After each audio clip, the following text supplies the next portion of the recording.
আওয়ামী লীগের সব ধরনের রাজনৈতিক কর্মকাণ্ড এবং প্রচারণা নিষিদ্ধ হওয়ার পর থেকে বিভিন্ন পর্যায় থেকে নানান ধরনের কথাবার্তা চলছে। জাতিসংঘ যে প্রতিবেদনটি দিয়েছে অভ্যুত্থানকে কেন্দ্র করে যে মানুষগুলো নিহত হয়েছে, ইতিমধ্যে বুঝতেই পারছেন আজকের খবরটি কতটা গুরুত্বপূর্ণ একটি খবর। বন্ধুরা চলুন ভিডিওতে আজকে আর বেশি কথা বাড়াবো না, সরাসরি আজকে আমরা চলে যাব মূল ভিডিওতে। আর সেখানে আজকে আমরা দেখব আজকের খবরের বিস্তারিত। আসসালামু আলাইকুম। আওয়ামী লীগের সব ধরনের রাজনৈতিক কর্মকাণ্ড এবং প্রচারণা নিষিদ্ধ হওয়ার পর থেকে বিভিন্ন পর্যায় থেকে নানান ধরনের কথাবার্তা চলছে।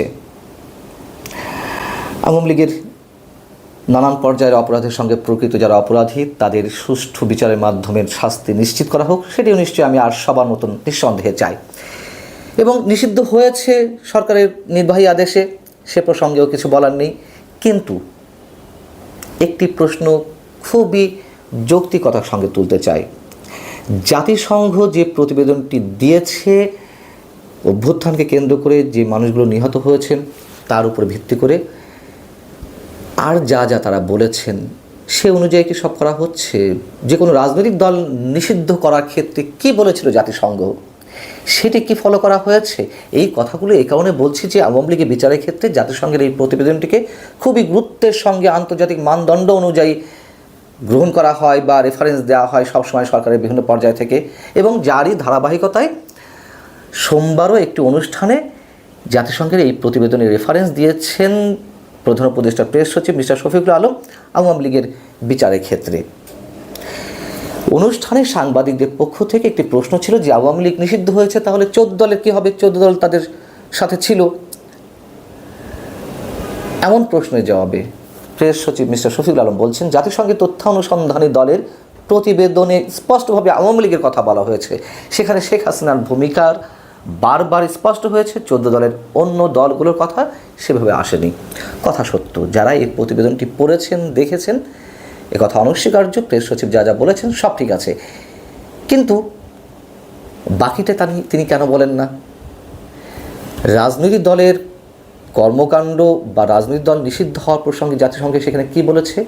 প্রতিবেদনের শেষাংশে একেবারে স্পষ্টভাবে বিশেষ গুরুত্বের সঙ্গে এক্ষেত্রে জাতিসংঘ যেটি বলছে তা হচ্ছে এই refrain from political party bans that would undermine a return to a genuine multi-party democracy and effectively disenfranchise a large part of the Bangladeshi electorate।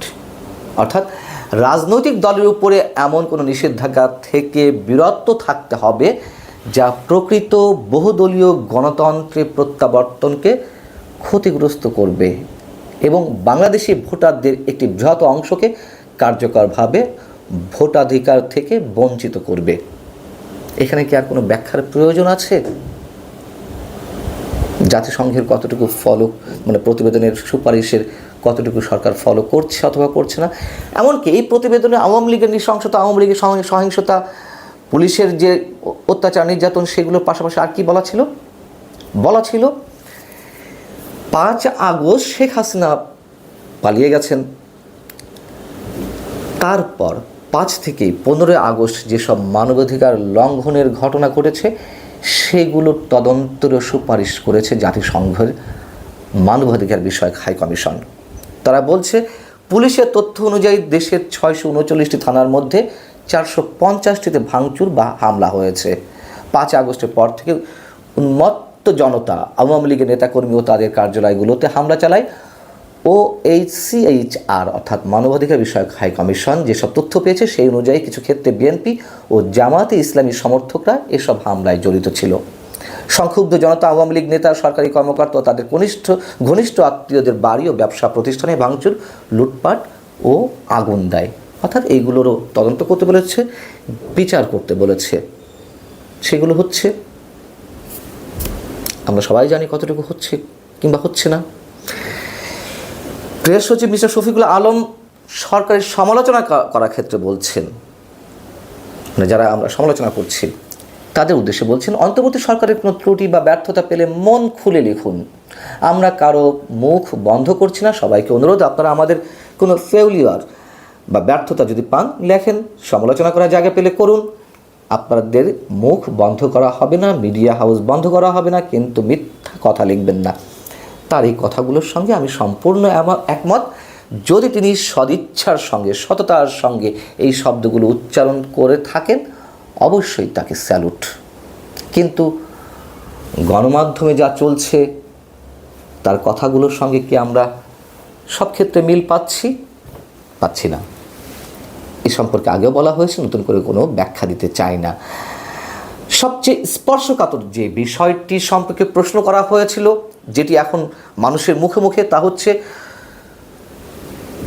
Awami লীগের বিচার হচ্ছে বা বিচারের উদ্যোগ নেওয়া হয়েছে যেহেতু মানবতা বিরোধী অপরাধের দায়ে, তাহলে সেই একই অপরাধের দায়ে মুক্তিযুদ্ধের বিরোধিতা করা জামাতে ইসলামের বিষয়ে সরকারের অবস্থান কি?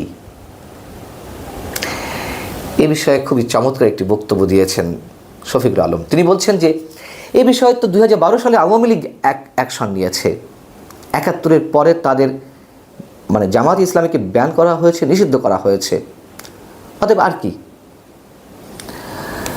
তাহলে আমরা কি প্রশ্ন করতে পারি আওয়ামী লীগের সময় আন্তর্জাতিক অপরাধ ট্রাইব্যুনালে যে বিচারগুলো হয়েছে তাহলে ঠিক হয়েছে অথবা ঠিক হয়েছে কিনা?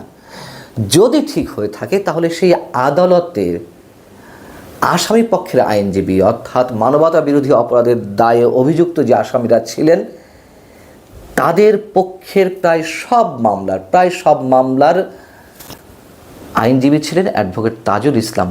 তাকে কিভাবে এই আদালতেরই চিফ প্রসিকিউটর নিয়োগ করা হয়? সেখানে তো মানবতা বিরোধী অপরাধের দায়ে অভিযুক্ত আরও অনেকের বিচার চলমান। তাদের আইনজীবী হওয়া সত্ত্বেও তাজুল ইসলামকে কেন সেই আদালতে রাষ্ট্রপক্ষের আইনজীবী নিয়োগ করা হলো? মানবতা বিরোধী অপরাধের দায়ে আওয়ামী লীগের বিচার হবে, কিন্তু আমাদের মহান মুক্তিযুদ্ধের সময় মানবতা বিরোধী অপরাধের দায়ে জামাতের বিচার হবে না, এটা কেমন কথা? এবং সেই প্রশ্ন জোরে সোরে বিভিন্ন জায়গা থেকে উঠছে।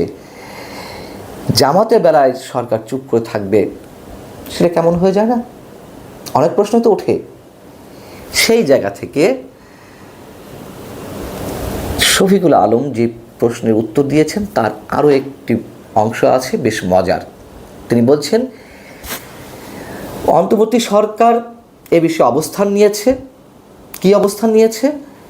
ইমিডিয়েট পাস্ট বা নিকট অতীতে যা হয়েছে, আওয়ামী লীগের যেসব অপকর্ম ঘটেছে বা ঘটিয়েছে আওয়ামী লীগ, সেসব বিষয়ে ব্যবস্থা নেওয়া হয়েছে। 24 অভ্যুত্থানের পূর্ববর্তী ঘটনাগুলোর আলোকে সিদ্ধান্ত নেওয়া হয়েছে। অর্থাৎ 24-এর অভ্যুত্থানের মাধ্যমে যেহেতু এই সরকার গঠিত হয়েছে, তাই তাদের দায়বদ্ধতা আওয়ামী লীগের অপকর্মের বিচারের প্রতি।